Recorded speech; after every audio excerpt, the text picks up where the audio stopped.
অযোধ্যা রাম মন্দির যেই নামটা শুনলেই এখন সবার মধ্যেই কিন্তু একটা আলাদাই শিহরণ জেগে ওঠে। এই অযোধ্যা রাম মন্দির নামটা শুনলেই সবার মনে আগে একটাই প্রশ্ন জাগে, কিভাবে যাব অযোধ্যা রাম মন্দির, কতই বা খরচা, থাকার হোটেল বা কীরকম ভাড়া, বা ওখানে গিয়ে কী বা করব, কেমন ঘুরবো, তার সমস্ত উত্তর এবং সমস্ত প্রশ্নের জবাব দিতে কিন্তু আজকের এই ভিডিওটা। আজকের এই ভিডিওতে আমি বলবো যে রাম মন্দিরে গিয়ে একদিনে আপনারা কী সব জায়গা ঘুরে নিতে পারবেন, এবং সর্বশেষ ভিডিওতে দেখাবো অযোধ্যা রাম মন্দিরে বেশ কিছু হোটেল, আর এখানে কিভাবে যেতে হয় তার ভিডিও কিন্তু আগেই দেওয়া আছে। আর আজকের পর্বে থাকবে সমস্ত রাম মন্দিরের আশেপাশে সমস্ত মন্দিরগুলো, কনক ভবন থেকে শুরু করে হনুমানগাড়ি মন্দির এবং সরায়ু নদীর ঘাট, সব কিছু কিন্তু থাকবে আজকের পর্বে। তো চলুন শুরু করা যাক। কিভাবে যাবেন রাম মন্দির? কলকাতা থেকে রাম মন্দির যাওয়ার একটা সম্পূর্ণ ভিডিও কিন্তু আমার চ্যানেলে আছে, আমি ডিসক্রিপশন বক্সে লিঙ্ক দিয়ে দিলাম, এক্ষুনি গিয়ে আগে কিভাবে যাবেন সেটা দেখে নিন। জয় শ্রীরাম। তো হ্যালো বন্ধুরা, তোমরা সবাই কেমন আছো? আশা করি তোমরা খুব ভালো আছো। তোমরা আগের পর্বে দেখেছো যে আমি তোমাদেরকে দেখিয়েছি যে অযোধ্যায় রামভূমিতে তোমরা কিভাবে আসবে বা কী করবে, তো সমস্ত কিছু দেখিয়েছি। আর এই পর্বে তোমাদেরকে দেখাবো, আমি রাম মন্দিরটা পুরো ঘুরে দেখাবো, সাথে এই অযোধ্যায় রামভূমির বেশ কিছু জায়গা তোমাদেরকে ঘুরে দেখাবো। তো চলো ভিডিওটা শুরু করা যাক। স্টেশন থেকে নেমেই কিন্তু সবার প্রথম রামলালাকে দর্শন করবেন না, সবার প্রথম চলে আসবেন কিন্তু সরায়ু নদীর ঘাটের সামনে বা রাম কি পাড়ির সামনে, বা আপনারা যেই হোটেল নিয়ে থাকবেন সেই হোটেলেও কিন্তু যেতে পারেন। অযোধ্যাধাম স্টেশন থেকে সরায়ু নদীর দূরত্ব প্রায় 2 কিলোমিটার, পায়ে হেঁটেও কিন্তু চলে যাওয়া যায়। মানে দৃশ্যটা তোমরা শুধু দেখো, চারিদিকে নীল আকাশের মাঝখানে দুই দিকে এইরকম শ্রীরামের পতাকা ঝুলছে, অপূর্ব লাগছে দৃশ্যটা। প্রথমে কিন্তু আপনারা স্টেশন থেকে চলে আসবেন এই লতা মঙ্গেশকর চকের সামনে। আপনারা কিন্তু ইলেকট্রিক বাসেও আসতে পারেন 10 টাকা নেমে, এছাড়াও কিন্তু টোটো আছে। তো এই জায়গাটা থেকে বলা হয় কিন্তু রাম কি পাড়ি। তো রাম কি পাড়ি এখানে তোমরা কিন্তু স্নান করে নিতে পারো। সবার প্রথমে এসে যেটা এখানে স্নান করতে পারো, এইখানে স্নান করে কিন্তু তোমরা একেবারে শুদ্ধ হয়ে তারপরে কিন্তু রাম মন্দিরের দিকে যেতে পারো। তো চলো, স্নান করছে। স্নানের দিক থেকে যদি আমি বলি তাহলে কিন্তু সরায়ু নদীর ঘাটে কিন্তু আপনারা স্নান করতে পারেন, কারণ ওখানে কিন্তু মহিলাদের কাপড় ছাড়ার ব্যবস্থা আছে, কিন্তু রাম কি পাড়ির সামনে কিন্তু নেই। তো স্নান করে কিন্তু এই তিলকটা তোমরা অবশ্যই পড়তে পারো, আমিও পড়ে নিয়েছিলাম। জয় শ্রীরাম। তো সবার প্রথম তোমাদেরকে কিন্তু চলে আসতে হবে এই রাম কি পাড়িতে, এইখানে কিন্তু স্নান করতে হবে। স্নান করে তোমরা এখানে রেডি হয়ে যেতে পারবে। তো এছাড়াও তোমরা কিন্তু হোটেল নিয়ে সেখানেও স্নান করতে পারো, কিন্তু এই জলে স্নান করা কিন্তু একদমই অন্যরকম। সরজু নদী থেকে কিন্তু একদম ডাইরেক্ট এই জলটা কিন্তু এখানে আসছে, আর এই জল কিন্তু এতটা ঠান্ডা যে তোমার আত্মাকে পর্যন্ত কিন্তু হিন্দি বলতে বলতে এখানে মিক্স হয়ে গেছে, তো ঠান্ডা হয়ে যাবে একদম, মানে এতটা ঠান্ডা, হাড় হিম করা ঠান্ডা। তো এই জলে স্নান করে কিন্তু এখন আমরা রেডি হয়ে গেছি, এখন যাবো কিন্তু আমরা রামলালার দর্শনে। আচ্ছা, সবার প্রথম তোমরা কিন্তু রাম মন্দিরে আসলে রামলালাকে দর্শন করার আগে অবশ্যই শ্রী হনুমানগাড়ি মন্দিরে অবশ্যই যাবে। হনুমান মন্দির গিয়ে হনুমানকে দর্শন করার পর তারপরে কিন্তু যাবে তোমরা রামলালার কাছে, রাম প্রভুর কাছে। চলো আমরাও তাই করি। প্রথমে কিন্তু যাব হচ্ছে শ্রী হনুমানগাড়ি মন্দির। তো এটাই কিন্তু দেখতে পাচ্ছ লেখা আছে ওপরে, শ্রী হনুমানগাড়ি মন্দির। কি যে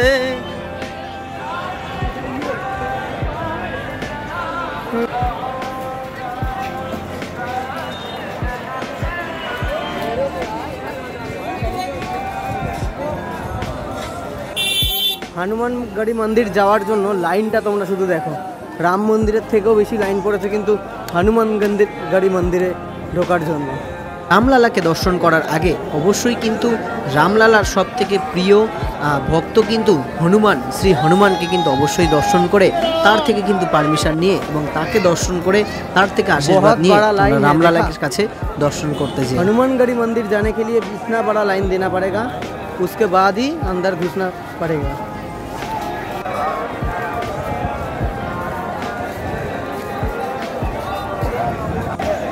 এই হচ্ছে কিন্তু হনুমানগাড়ি মন্দির। তোমরা সবার প্রথম কিন্তু এই মন্দির দর্শন করবে, হনুমানজিকে দর্শন করার পর কিন্তু তোমরা রাম মন্দির দর্শনের জন্য চলে যাবে। তো এই হচ্ছে হনুমানগাড়ি মন্দির। হনুমানগাড়ি মন্দির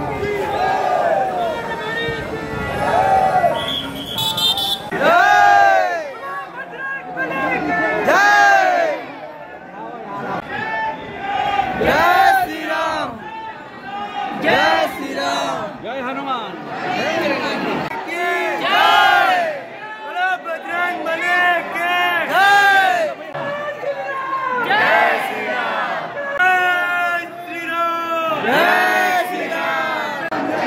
হনুমানগাড়ি মন্দিরের ভেতরের জায়গা ছোট হওয়ায় ভিড় কিন্তু প্রচণ্ড বেশি হয়ে গেছিলো, যার জন্য কিন্তু মেন মূর্তির সামনে আর ভিডিও করতে পারিনি।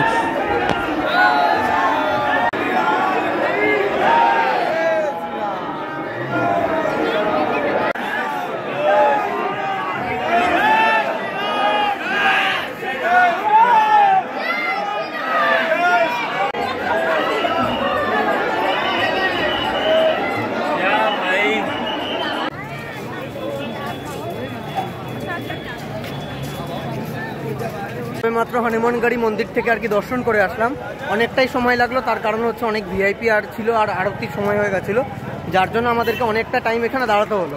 নাহলে কিন্তু এতটা টাইম লাগে না, মোটামুটি আধ ঘন্টা 45 মিনিট তোমরা লাইন দিলেই একদম হনুমান মন্দিরকে দেখতে পারবে। আসলে এখানে লাইনটা পড়ে তার কারণ হচ্ছে মন্দিরটা তো সরু, যার জন্যই কিন্তু লাইনটা পড়ে। রাম মন্দিরে কিন্তু ঢুকতে এতটা লাইন পড়বে না, কারণ ওই জায়গাটা অনেকটাই চওড়া। তো এরপরে তোমরা দেখে নিতে। তো রাম জন্মভূমিতে দেখতে পাচ্ছ ভক্তদের ঢল কিন্তু প্রচুর পরিমাণে, মানে চারিদিকে লোক থইতে। বিশেষ করে রাম মন্দিরের সামনে তোমাদেরকে আমি এখন নিয়ে যাচ্ছি। এতদিনের স্বপ্ন পূরণ আজকে। সেই রাম মন্দিরের সামনের গেট কিন্তু এই যে দেখতে পাচ্ছ, এটা হচ্ছে রাম মন্দিরের গেটের সামনেটা। প্রচুর মানুষ এসছে বিভিন্ন রাজ্য থেকে, বিভিন্ন জেলা থেকে, বিভিন্ন শহর থেকে, ইভেন বিভিন্ন দেশ থেকেও কিন্তু মানুষ ছুটে আসছে এই রামলালা দর্শন করার জন্য।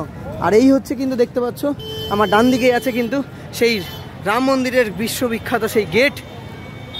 এইখান থেকে কিন্তু ভেতরে রাম মন্দিরের দিকে যেতে হয়, কিন্তু ভেতরে কিন্তু ফোন একদমই অ্যালাউ না। তো নিরাপত্তার দিক থেকে দেখতে পাচ্ছ রাম মন্দিরকে কিন্তু খুব সুন্দরভাবে কিন্তু একদম ঘিরে ফেলা হয়েছে। চারিদিকে কিন্তু পুলিশ, র্যাব, আর্মি সবাই কিন্তু একদম আছে। আর এই হচ্ছে মন্দিরের সামনের গেট দেখো। তো এখন কিন্তু আমি ঢুকছি সেই জন্মভূমির ভেতরে। দীর্ঘ প্রতীক্ষার ফল আর এতদিনের ইচ্ছা সব কিছু কিন্তু একসাথে আজকে কিন্তু সফল হতে চলেছে। এই হচ্ছে সামনেটা। দিন এখানে সবাইকে আসতে দেখেছি, আজ আমি নিজে এসে এখানে সত্যি নিজেকে গর্বিত বলো বা কী যে বলবো, আমি ভাষা খুঁজে পাচ্ছি না। অপূর্ব সুন্দর। তোমরাও কি চিন্তা করছো, তোমরাও কি একটা রাম মন্দিরে প্ল্যান করবে? তাহলে তাড়াতাড়ি করে ফেলো, কারণ ট্রেনের টিকিট কিন্তু খুব বেশি নেই। আর ট্রেন ছাড়া কিন্তু আসা অসম্ভব মধ্যবিত্তর কাছে। না হলে কিন্তু আসতে হবে বাস, আর না হলে কিন্তু আছে প্লেন। প্লেনে কিন্তু 4000 টাকা করে টিকিট এয়ার ইন্ডিয়ার। তো তোমরা কিন্তু সেইখানেও আসতে পারো, যদি পয়সা থাকে অবশ্যই আসবে। আর যারা একটু মধ্যবিত্ত তাদের জন্য কিন্তু ট্রেনটাই বেস্ট। তার জন্য কিন্তু টিকিটটা এখনই কেটে নিতে হবে। আমি এই ভিডিওতে কিছু হোটেলে তোমাদের নাম্বার আর কিছু ধর্মশালার নাম্বার দিয়ে দেবো, কিন্তু পরের ভিডিওতে আমি আরেকটা ভিডিওতে শুধু হোটেলেরই সব ভিডিও রাখার ইচ্ছা আছে। সেই ভিডিওতে সমস্ত হোটেল দেবো। আর এই ভিডিওতেও আমি তোমাদেরকে কিছু থাকার জায়গা দেখিয়ে দেবো। খাবার জায়গা বলতে, যদি এখন আমাবা মন্দিরটা আমরা যেতে পারি তাহলে সেখানে খাওয়া দাওয়াটা তোমাদেরকে আমি দেখিয়ে দেবো। ফ্রি প্রসাদ ওখানে পাওয়া যায়, তাহলে আমরা সেটাও তোমাদেরকে দেখিয়ে দিতে পারবো। বিজয় কুমার দুবে। আচ্ছা, ফোন নিয়ে তোমরা এত দূরই আসতে পারবে। আর দূরেই দেখা যাচ্ছে ওই যে রাম মন্দির। আর এরপরে কিন্তু তোমরা ফোন নিয়ে ভেতরে ঢুকে ঢুকতে পারবে না। তো ওইখানেই হচ্ছে কিন্তু সেই রাম মন্দির।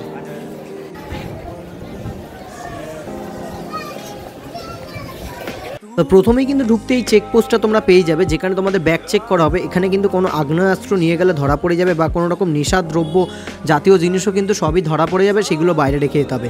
তারপরেই ভেতরে ঢুকতে পারবে একটা বিশাল এরিয়া, যেখানে কিন্তু জুতো রাখা এবং মোবাইল ব্যাগ রাখার জায়গা, যেগুলো সম্পূর্ণরূপে ফ্রিতে। তো প্রথমে কিন্তু মোবাইল রাখতে হবে, ব্যাগ রাখতে হবে, এছাড়াও জুতো রেখে সব কিছু রেখে তোমাদের কিন্তু রাম মন্দিরে প্রবেশ করতে হবে। আর রাম মন্দিরের মধ্যে কিন্তু কোনো রকম ইলেকট্রনিক্স জিনিসও কিন্তু অ্যালাউ না। আর সব কিছুই কিন্তু তোমরা এখানে রাখতে পারবে সম্পূর্ণ বিনামূল্যে। আর এখানে কিন্তু লকার সিস্টেম আছে, খুবই সিকিওর। তো রাম মন্দিরে তো আমরা ভেতরে ঢুকতে পারবো না, চলো তোমাদেরকে এক ঝলক একটু দেখিয়ে দিই।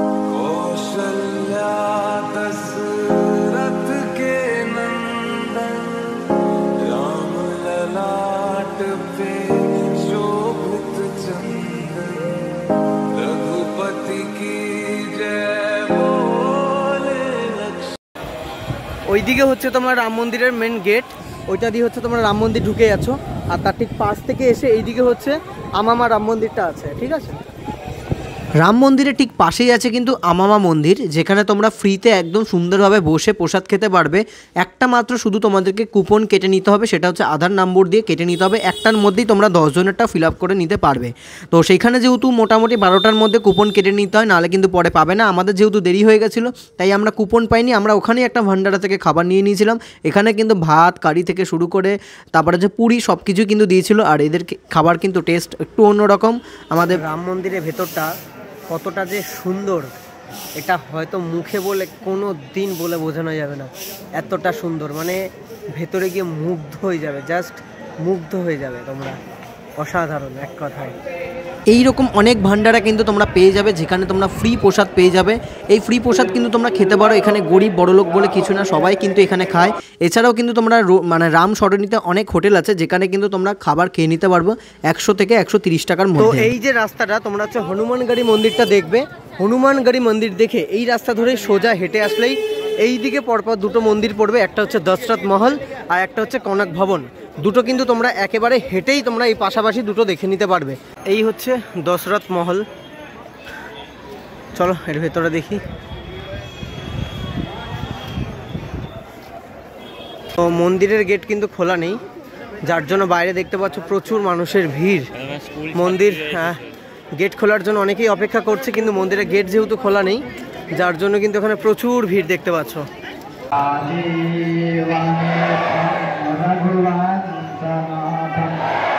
অবশেষে কিন্তু আমরা পা রেখেছিলাম দশরথ মহল, রাজা দশরথের মহল। সত্যি ভাবলেই অবাক লাগে, এই দশরথ মহলের সামনেই এখানেই ছোটোবেলায় রামলালা কতই না খেলাধুলা করেছেন বাল্যকালে। সেই জন্মভূমিতে আমাদের পায়ে ধুলো পড়ে মানে নিজেদেরকে ধন্য মনে হচ্ছে, যেন জীবনের সব কিছুই যেন পেয়ে গেছে এখানে এসে। কতটা যে শান্তি আর কতটা যে মানে আনন্দ লাগবে এই জায়গায় আসলে, সেটা তোমরা এখানে আসলে হয়তো বুঝতে পারবে। আর অবশ্যই তোমরা যদি রাম মন্দির ঘুরতে আসো, এই দশরথ মহলে কিন্তু একবার অবশ্যই ঘুরে যেও, সত্যিই কিন্তু খুব সুন্দর। তো তোমাদেরকে কিন্তু দেখালাম দশরথ মহল, এবার যাব কনক ভবন। ওই যে দেখতে পাচ্ছ তোমরা, ওখান থেকে সবে মাত্র দেখে বেরোবেছো দশরথ মহল, আর তার ঠিক পাশেই আছে কিন্তু এই যে লেখা আছে কনক ভবন। এইদিকে চলো, এই হচ্ছে কনক ভবনের এন্ট্রেন্স।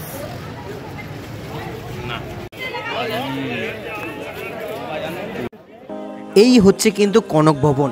কনক ভবন হচ্ছে প্রভু রাম এবং মাতা সীতার ভবন। এখানে কিন্তু তারা দুজন থাকতেন এবং অনেকটাই সময় কাটাতেন।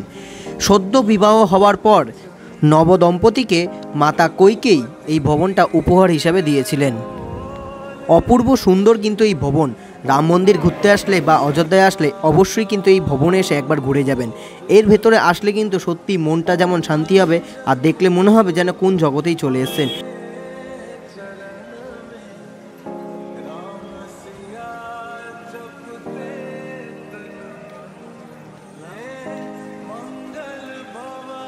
তো এখন আমি কিন্তু চলে এসেছি কনক ভবনে।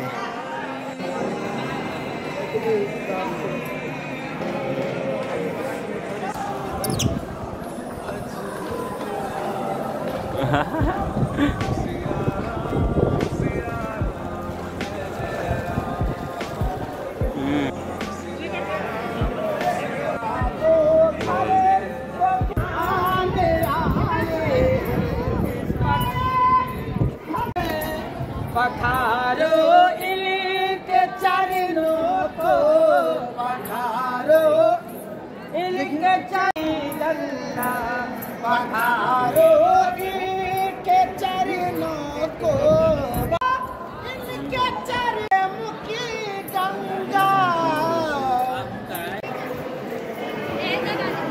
দারুণ লাগছে দেখ, কবেকারের রাত।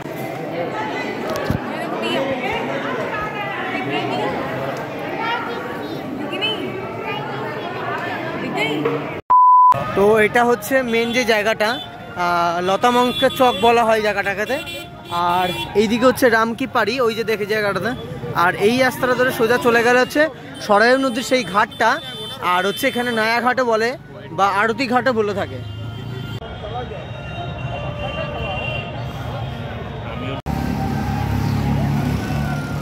এখন আমি কিন্তু চলে এসেছি একদম বিকেল বেলার দিকে, সেটা হচ্ছে সরাইল নদীর ঘাটের সামনে, যেটাকে নয়া ঘাটও বলা হয় বা আরতি ঘাটও বলা হয়।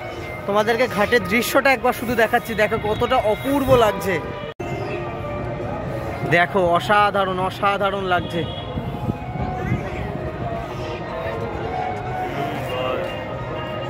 অসাধারণ। তো এটাই হচ্ছে কিন্তু সরাইউ নদীর ঘাট বা সরাজু নদীর ঘাটও কিন্তু বলা হয় বা নয়াঘাটও বলা হয়ে থাকে। এই ঘাটে আসলে তোমরা কিন্তু এখানে আরতি দেখার পাশাপাশি বোট রাইডগুলো করতে পারবে। এখানে তোমরা পার পার্সন 100 টাকা করে এই বোটে ঘুরতে পারবে। তোমাদের 2-3টে ঘাট ঘুরিয়ে আনবে এরা, 10 থেকে 15 মিনিট সময় নেবে। কিন্তু আরতি হবে দেখতে পাচ্ছ, তার জন্য সব কিন্তু তৈরি মানে জিনিস মানে রেডি করছে সব কিছু।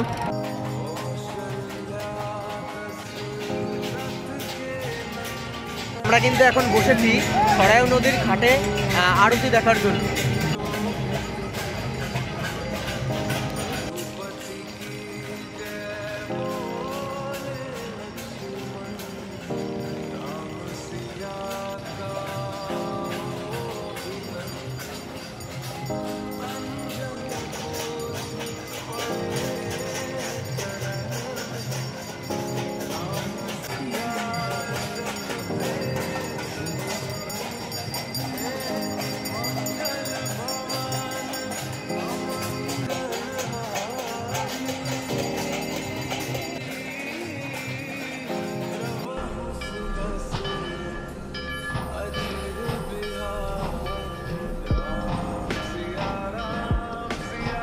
সকালবেলার রাম মন্দির আর সকালবেলার অযোধ্যা তোমাদেরকে দেখিয়েছি, এখন তোমাদেরকে দেখাবো রাত্রেবেলার অযোধ্যা ঠিক কতটা সুন্দর লাগে। দেখো তোমরা একবার।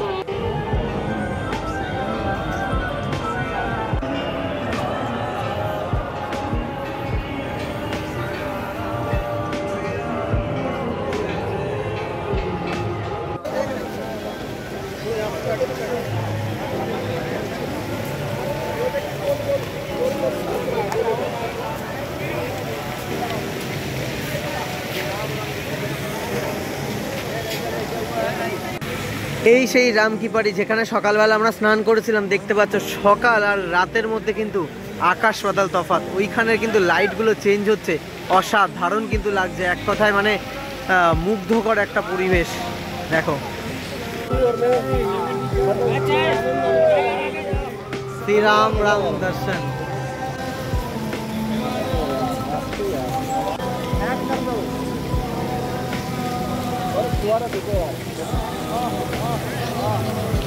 তো দেখতে পাচ্ছ তোমরা কিন্তু এই যে লাইভ শোটা যেটা হচ্ছে, এই লাইভ তোমরা কিন্তু এখানে বসে এই রামকিপাড়ির সামনে কিন্তু বসে এখানে কিন্তু এই জিনিসটা দেখতে পারবে, একদম এত সুন্দর একটা পরিবেশের মাঝে।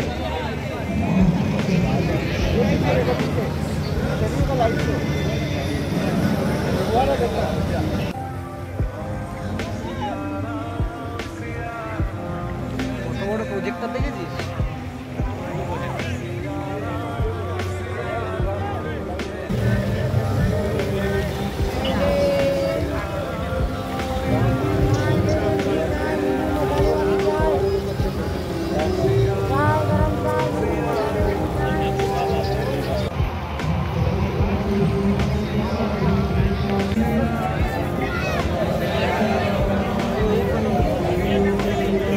রাতের বেলা কত সুন্দর করে সেজে উঠেছে এই রাম জন্মভূমি, তোমরা শুধু একটু দেখো।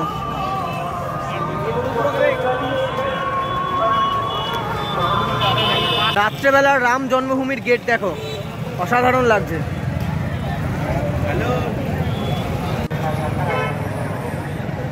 তো চলুন এবার এই ভিডিওতে বেশ কিছু হোটেলের ফোন নাম্বার আমি দিয়ে দিচ্ছি আর কত ভাড়া সেটাও বলে দিচ্ছি। তো প্রথমেই আমরা যেটা দেখাচ্ছি সেটা হচ্ছে বিল্লা ধর্মশালা। এটা মন্দিরের একদম সামনে, এখানে 500 থেকে 2000 টাকায় রুম পেয়ে যাবেন। তারপর হচ্ছে শ্রীরাম হোটেল, এটা একটু দাম বেশি, এখানে মোটামুটি 1800, 2000, 3000 টাকার মধ্যে আপনারা কিন্তু এখানে হোটেল পাবেন, যা ছকছকে একটা হোটেল। তো তারপরে পেয়ে যাবেন শ্রী রামলালা প্যালেস, এটা একদমই নতুন হয়েছে, এখানে আপনারা 1500 থেকে 3000 টাকার মধ্যে রুম পেয়ে যাবেন। এটা একদমই নতুন, হনুমানগাড়ি মন্দিরের সামনে। আর এটা হচ্ছে সীতারাম সেবাশ্রম, এটা হচ্ছে এখানে একদম ফ্রি ধর্মশালা একটা, এখানে তোমরা তোমাদের মর্জি মতো দান দিয়ে এখানে থাকতে পারবে। আর এটা হলো পান্ডে গেস্ট হাউস, এখানে কিন্তু 1500 থেকে 2500 টাকার মধ্যে রুম পেয়ে যাবেন। এটা হচ্ছে নয়াঘাটের একদম সামনে। আর এরপর আমি যেটা দেখাচ্ছি এটা হচ্ছে অযোধ্যা ধাম স্টেশনের একদম কাছে, এটা নতুন খুলেছে, এটা এখানে ডরমেটারি রুম পেয়ে যাবেন আপনারা। এখানে 500 টাকা থেকে 400 টাকার মধ্যে ডরমেটারি রুম পেয়ে যাবেন। এখানে যারা একা আসবেন তাদের জন্য কিন্তু এটা খুব ভালো এবং সিকিওর। তো এই হচ্ছে আজকের ভিডিও। জয় শ্রীরাম।